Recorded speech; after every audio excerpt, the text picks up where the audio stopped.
Today, we're jumping into the world of one of the 20th century's most fascinating and, frankly, most revolutionary minds, Bertolt Brecht. He was an artist who basically saw survival itself as an art form, but an art form that always came with a heavy price. The strong survive. Then I grew to hate myself. Wow. Just let that sink in for a second. These lines are just harrowing, aren't they? They capture this really profound guilt, a kind of sickness that doesn't come from failure, but from success, from being the one who gets to live when so many others didn't. So, the man behind these words was Bertolt Brecht, a German poet, a playwright, a theater director, whose entire life was pretty much a constant escape from the disasters of his time. And his work? It basically became a survival guide for how to think in a world that was trying its best to stop you from thinking at all. All right, so here's how we're going to break down Brecht. First, we'll look at that poem that really frames his whole way of thinking. Then we'll dive into his game-changing ideas for the stage, see how his life as an exile shaped his art, check out his wild showdown with Hollywood, and finally, we'll unpack why he still matters so much today. So that opening quote, it's from a poem of his called Surviving's Sorrow. And it's written from the point of view of someone who outlasted their friends, their comrades, who were just swallowed up by the political horror of Nazi Germany. It's not a celebration of being strong, it's more like a confession about the moral weight you have to carry. And pretty much everything Brecht did from that point forward was colored by this feeling. He was completely obsessed with the compromises, the clever tricks, and that quiet, nagging shame that it takes to get through dark times. This became the engine for all of his art. And he funneled that obsession into creating a totally new kind of theater.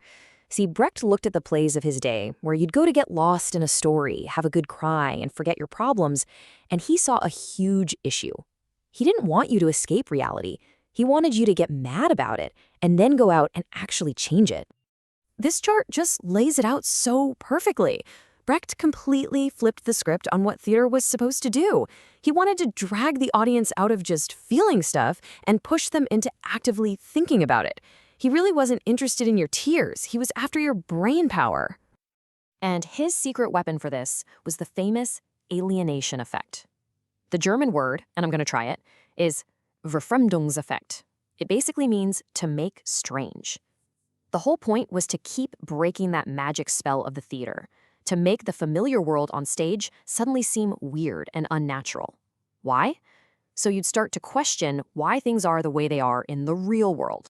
He did this by basically doing everything you're taught not to do in a play. For instance, in his masterpiece Mother Courage, the main character will literally stop the show cold to sing a song straight to the audience about how war is fantastic for business. It's totally jarring. It's designed to pull you out of the story and force you to think, wait a minute, is it okay to profit from all this suffering? He constantly wanted to remind you, hey, this isn't real, this is a play. Now, let's think about the real problems we're showing you. But why was all this so important to him? Why go to all the trouble of shattering the comfort of theater? Well, it's because Brecht's own life was just one historical emergency after another. For him, art wasn't some luxury. It was a weapon for survival, and it was forged in the fire of the 20th century's absolute worst crises. I mean, this quote just says it all, doesn't it? It perfectly captures that constant state of exile that really defined his whole adult life. He was a man without a real home, always on the move, running from one oppressive regime just to find himself in the sights of another. Just look at this timeline of his life. It's absolutely chaotic. His journey kicks off the second Hitler comes to power, and his books are tossed into bonfires. From that moment on, he was on the run. His world wasn't one for quiet reflection. It was a world that demanded you be clever, you be fast, and you adapt constantly. And that is exactly why his plays are packed with characters trying to navigate corrupt systems, making these impossible choices, and just trying to stay decent when the world around them is anything but. His life wasn't just the backdrop for his work, it was his work.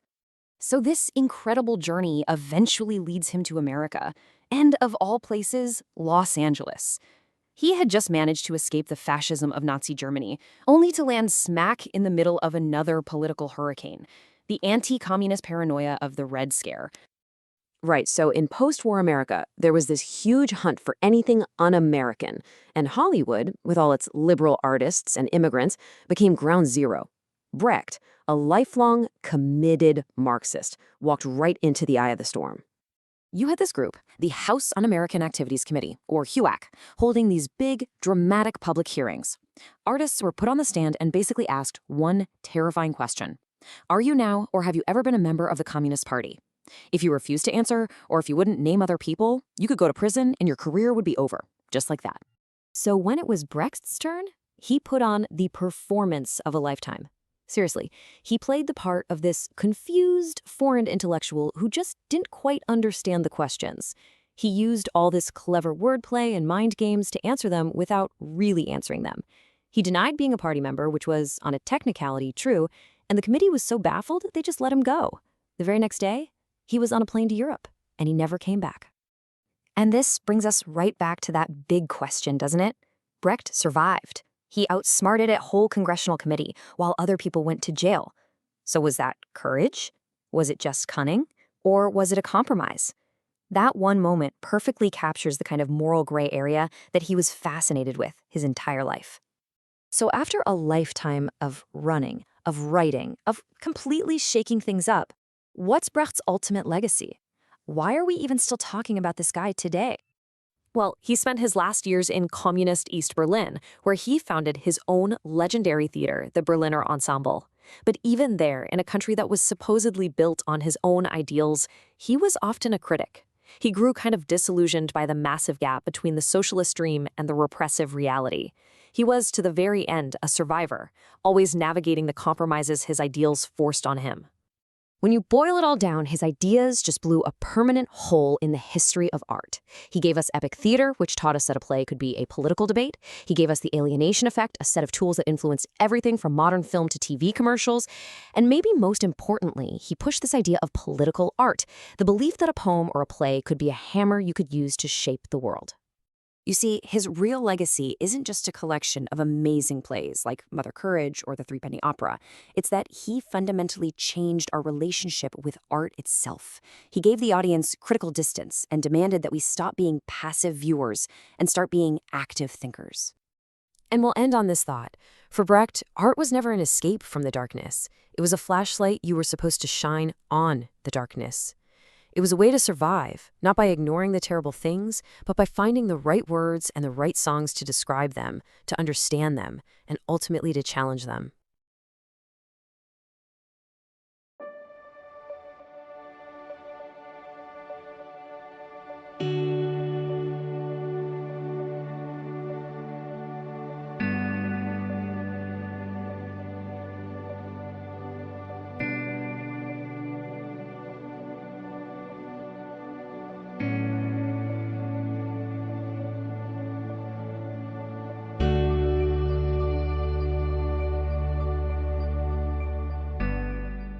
Have you ever looked around and wondered, what's the point of creating beautiful things when the world feels like it's on fire?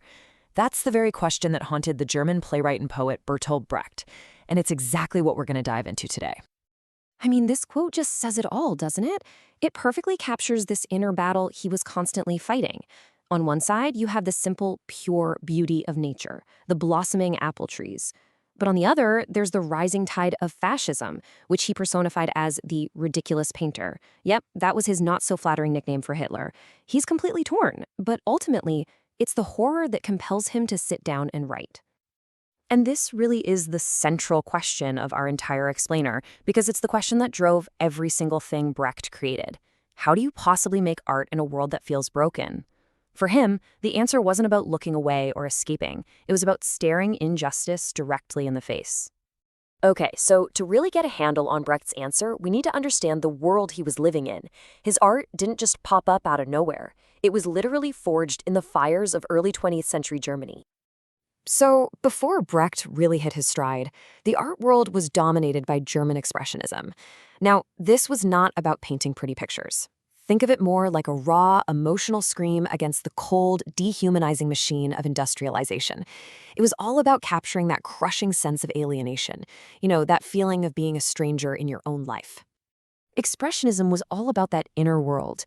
Just think of Franz Kafka's characters, lost in some absurd, bureaucratic nightmare.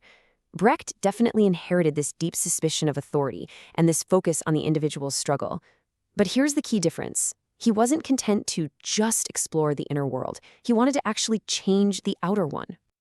And this is where his poetry comes into play. For Brecht, a poem wasn't just a string of beautiful words. No way.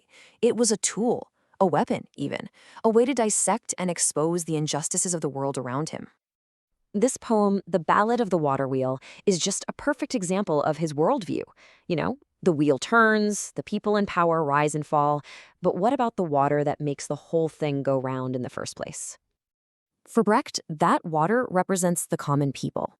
Their labor is what powers the entire system, but they never get to the top. It's this incredibly sharp critique of revolutions that just swap one set of leaders for another, while the fundamental oppression just keeps on going. But Brecht wasn't just a cynic, not at all. This poem shows his deep well of humanity.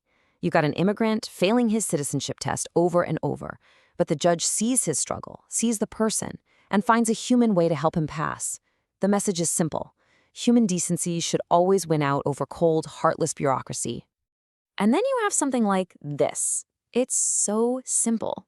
In just a couple of lines, Brecht points out that a landscape is just a landscape until you see that little wisp of smoke rising from a chimney. That single, tiny sign of human life is what gives the whole scene meaning. It's what saves the world from being just an empty, desolate space. So you have this amazing mix of sharp political critique and deep, abiding humanity. And all of it comes to a head in what is arguably his most famous work, the play Mother Courage and Her Children. Now, the play is set way back in the 17th century, but believe me, this is not a history lesson. Brecht used this brutal, long-ago war as a giant mirror for his own time to show how war isn't really about ideals or glory, it's about business, it's about profit. So, let me introduce you to Mother Courage. For her, war is the ultimate business opportunity. She follows armies around with her cart, selling supplies, fully believing she can make a profit off the chaos while somehow keeping her family safe. In her eyes, war is just another transaction, but the inventory, well, it's a lot deadlier. The real heart of the play is this stark contrast between Mother Courage and her mute daughter, Katrin. Mother Courage is the ultimate pragmatist, always looking for the angle, the deal. But Katrin, who can't speak a word, becomes the voice of pure humanity. She acts out of compassion, never for profit. And in Brecht's world, both of these paths, well, they lead straight to tragedy. And here is the devastating irony of it all. Mother Courage thinks her business sense is going to protect her children, but the very war she's trying to profit from is what ends up devouring them. And the cruelest part, each one of them is destroyed because of their greatest virtue, bravery, honesty, and compassion. This right here is the plea's final gut punch. After losing everything, all three of her children, Mother Courage has learned absolutely nothing. She's so blinded by the cold logic of profit that she just hitches herself back to her cart and trudges on, looking for the next deal. She's forever trapped in a cycle of destruction that she herself helps to create. So this brings us all the way back to Brecht's ultimate goal. He wasn't just telling us a sad story to make us feel bad. He was asking us all a deeply, deeply uncomfortable question. See, Brecht didn't want you to sit in the audience and cry for Mother Courage. He wanted you to be horrified by her. His whole goal was to make the familiar strange, to take an idea that we all hear, like business is business, and expose it for the monstrous thing it can be. He wanted to force you to question the very world you take for granted. And so, Brecht leaves us with a choice embodied by Mother Courage and her daughter. When you're faced with injustice, are you going to do business with it, or are you going to beat the drum? That's the question Brecht was asking then, and it's a question that still echoes just as loudly today.